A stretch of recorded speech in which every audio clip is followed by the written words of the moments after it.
Hello friends, இன்றைக்கி இந்த வீடியோவில் ஒரு முக்கியமான ஆன்மீக தாள்களை தாங்க பார்க்க போகிறோம். ஆக்சுவலி இது ஆன்மீக தாள்கள்னு சொல்கிறத விட இது ஒரு பரிகாரம் என்று கூட சொல்லலாம். அதோடு இந்த டைம் பார்த்திங்கன்னு வச்சுக்கோங்களேன், உங்களுடைய ராசிகளுக்கு கிரகங்களால் எப்படி இருக்கும் அப்படிங்கிற சூழ்நிலையை அறிஞ்சு தெரிஞ்சு அதற்கேற்ப நடந்து பலன் பெறணும். ஸோ இப்போ பார்த்திங்கன்னு வச்சுக்கோங்களேன், மே மாதமானது பிறந்து நடந்துகிட்ருக்கு. மே மாதத்தில் ஒவ்வொன்றுமே ஒவ்வொரு சிறப்புகளை உள்ளடக்கியிருக்கு. அதில் மே 5ஆம் தேதி ஒரு சிறப்பான நாளாக வரப்போகுது. மே 5ஆம் தேதி தேய்பிரையில் சித்திரை மாதத்தில் சதுர்த்தியானது வருது. இந்த சதுர்த்தியுடைய சிறப்புகளையும் இந்த சதுர்த்தியில் விநாயகர் வழிபாடு செய்கிறத பற்றியும் சொல்ல போகிறேன். அதோடு இந்த சதுர்த்தியில் கிரகங்கள் சிறப்பான முறையில் அமையக்கூடியதுனால மேச ராசிக்காரங்களுக்கு சதுர்த்தியிலேருந்து என்ன பலன் கிடைக்கும் அப்படிங்கிறதையும் சொல்ல போகிறேன். ஸோ இந்த வீடியோ ரொம்பவே யூஸ்ஃபுல்லாக ரொம்பவே இன்ட்ரெஸ்டாக இருக்கும். ஸோ வீடியோவை ஸ்கிப் பண்ணாமல் பாருங்கள். அப்போ தான் நான் உங்களுக்கு என்ன சொல்கிறேன் அப்படிங்கிறத தெரிஞ்சு அதற்கேற்ப நடந்து பயன் பெற முடியும். ஸோ இது மேச ராசிக்காரங்க ஃபுல்லாக பாருங்கள். நீங்கள் கண்டிப்பாக பார்த்தீங்கன்னா உங்களுக்கு ஒரு ஐடியா கிடைக்கும்.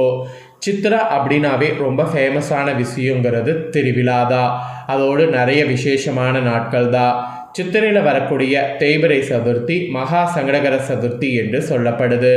இந்த தினம் உங்கள் ராசிக்கு இதை செய்தால் அதிகமான பலன் உங்களுக்கு உண்டாகும். எதை செய்தால் அதிகமான பலன் உண்டாகும் அப்படிங்கிறத தான் இப்போ நான் உங்களுக்கு எக்ஸ்பிளைன் பண்ண போகிறேன். ஸோ அதை தெளிவாக இந்த வீடியோவில் தெரிஞ்சுக்குங்க. தெரிஞ்சு அதை செய்து பயன்பெறுங்க.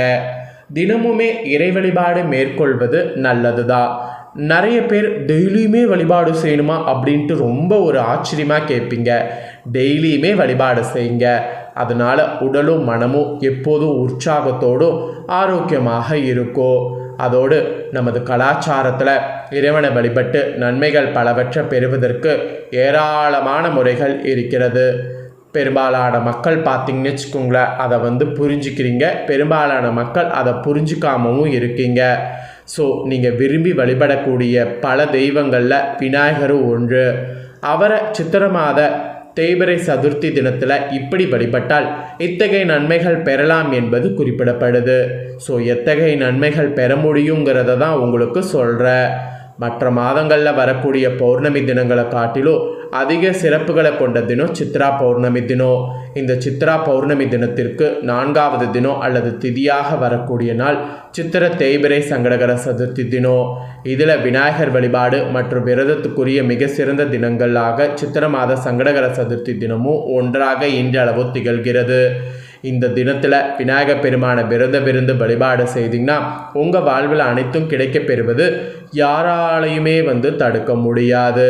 சித்திரை மாத தேய்பிரை சதுர்த்தி தினத்தில் நீங்கள் என்ன பண்ணணுன்னா, அதிகாலையில் எழுந்து நீராடணும்.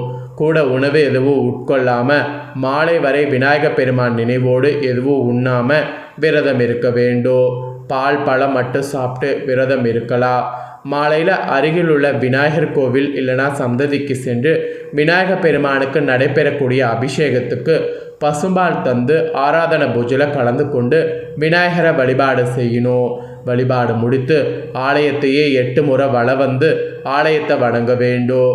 கோவிலில் அனைத்து பூஜை வழிபாடுகள் முடிந்ததும் வீட்டுக்கு உபவேசம் இருக்கிறத முடித்து கொள்ள வேண்டும். சித்திரை மாத தேய்பிரை சதுர்த்தி தினத்தில் விநாயகருக்கு விரதம் இருந்து வழிபாடு செய்தால் குடும்பத்தில் இருக்கக்கூடிய பொருளாதார கஷ்ட நிலை நீங்கும். தம்பதிகளுக்குள் ஏற்படக்கூடிய பிரிவினைகள் நீங்கி ஒற்றுமை மேலோங்கோ.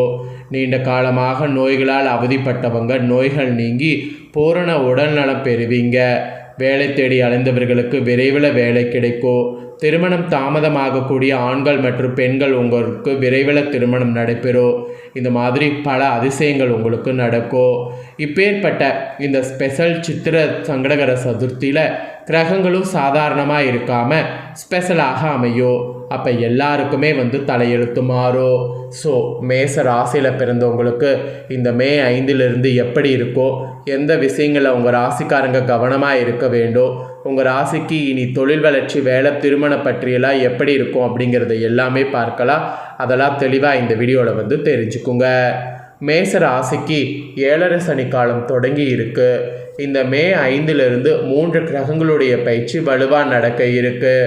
இருப்பினும் இந்த மாதத்தில் கோள்கள் சாதகமாக இருக்கிறது. மே 5 முதல் என்ன மாற்றங்கள் நடக்கோ, என்ன செய்யலாம், என்ன செய்யக்கூடாது, உங்களுக்கு எந்த விஷயங்களில் கவனமாக இருக்க வேண்டும், தொழில் வளர்ச்சி, வேலை, திருமணத்திலலாம் எப்படி நீங்கள் நடந்துக்கணும் அப்படிங்கிறத இப்போ உங்களுக்கு எல்லாமே புட்டு வைக்க போகிறேன். ஸோ எல்லாத்தையுமே இந்த வீடியோவில் தெரிஞ்சுக்குங்க. தெரிஞ்சுக்கிறது முக்கியம் இல்லை, அதற்கேற்ப நடந்து பலன் பெறுங்க. மேச ராசினருக்கு பொதுவாகவே கிரகங்களுடைய சஞ்சாரத்தின் அடிப்படையில் மே 5 முதல் ஏற்றிறக்கமான சூழ்நிலைகள் இருக்கிற மாதிரி நாட்கள் அமைகிறது. மே 5 முதல் பாதி வரை மிகவும் சாதகமாக இருக்கும். இரண்டாவது பாதியில் முக்கிய கிரகங்களுடைய மாற்றம் சிறிய பின்னடைவை உங்களுக்கு ஏற்படுத்தும். ஆனால் வருமானத்துக்கு நிகரான செலவுகள் இருக்கோ, அலைச்சலும் இருக்கோ, சரியாக தூங்க முடியாத நிலை கூட உண்டாகலாம். குழப்பமான மனநிலை அல்லது முடிவெடுக்க முடியாத சூழல் கூட நீடிக்கும். அதனால் நீங்கள் கொஞ்சம் குழப்ப நிலையில் இருக்கிறதுனால முக்கிய விஷயங்கள் இப்போ எதையும் செய்ய வேண்டாம். குழப்ப நிலையில் எது செய்தாலும் அது குழப்பமாகவே இருக்கும். அதோடு அதில் நிறைய கஷ்டமும் இருக்கும். அதனால் குழப்ப நிலையில் எதையும் செய்ய வேண்டாம். இது ஒரு எச்சரிக்கையாகவே உங்களுக்கு சொல்லப்பட்டிருக்கு. அதோடு உங்களுடைய காதல், திருமணம், குடும்ப உறவுகளில் கூட நிறைய மாற்றங்கள் ஏற்படும். மேச ராசினருக்கு மே 5 முதல் குடும்பத்தில் கணவன் மனைவி உறவில் பெரிய பாதிப்பு இருக்காது. அதோடு திருமண பேச்சுவார்த்தைக்கு கூட இந்த நாட்கள் சாதகமாக இல்லை. குடும்பத்தினரால், குறிப்பாக வாழ்க்கை துணையால் அதிர்ஷ்டம் உண்டாகும், செலவும் அதிகரிக்கும். ஸோ அதிர்ஷ்டம் உண்டாகிறது, செலவு அதிகரிக்கிறது, இதெல்லாம் ஓகே. அதோடு காதலிப்பவர்கள் கூட இந்த டைம் கவனமாக இருக்க வேண்டும். இந்த டைம் குழந்தைகளால் செலவுகள் அதிகரிக்கிறது. இந்த டைம் காதலிப்பவர்கள் கவனமாக இருக்கிறது, இந்த மாதிரியும் இருக்குது. ஸோ சுச்சுவேஷன் உங்கள் கைக்குள்ள தான் இருக்குது. நீங்கள் எப்படி ஹேண்டில் ஹேண்டில் பண்ணி கவனமாக இருங்க. ஸோ உங்களுக்கு இது ஒரு எச்சரிக்கை காலம் என்பதை மட்டும் நான் நினைவில் வைத்துக்குங்கிறத சொல்ல வரேன். ஸோ நினைவில் வைத்துக்கொள்ளுங்க. அதுக்கப்புறமா உங்கள் ராசினருக்கு இந்த மே 5 முழுவதுமே நிதிநிலை நன்றாகவே இருக்கிற மாதிரி சூழ்நிலை அமைகிறது. சீரான வருமானம் இருக்கோ, அதே நேரத்தில் வருமானத்துக்கு நிகரான செலவுகள் இருக்கோ. குழந்தைகளுக்கு கூட நிறைய செலவு செய்ய நேரிடும். செலவுகளை சமாளிக்க சிறிய தொகையாவது சேமிக்க வேண்டும். உதாரணமாக மருத்துவ செலவு, வீட்டுக்கான பராமரிப்பு செலவு, வாகன ரிப்பேர் போன்ற செலவுகள் உண்டாகலாம். அதோடு ஆடம்பர செலவுகளை செய்து கடன் வாங்க வேண்டிய சூழலை தவிர்க்கிறது நல்லது. ஸோ இந்த மாதிரி தான் உங்களுக்கு சூழ்நிலை இருக்க போது. இதற்கேற்ப கவனமாக இருந்தீங்கன்னா பல ஆபத்துக்கள் ஏற்படாமல் தப்பிக்கொள்ளலாம்.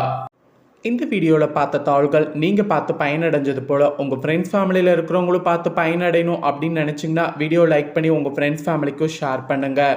கண்டிப்பாக அவங்களும் பார்த்து பயன்பெறட்டும். இதே போல் புதிய தோள்களை தெரிந்து கொள்ள மறக்காமல் சேனலை சப்ஸ்கிரைப் பண்ணுங்கள். நெக்ஸ்ட்டு இதே போல் சூப்பராக வேறொரு வீடியோவில் உங்களை சந்திக்கிறேன்.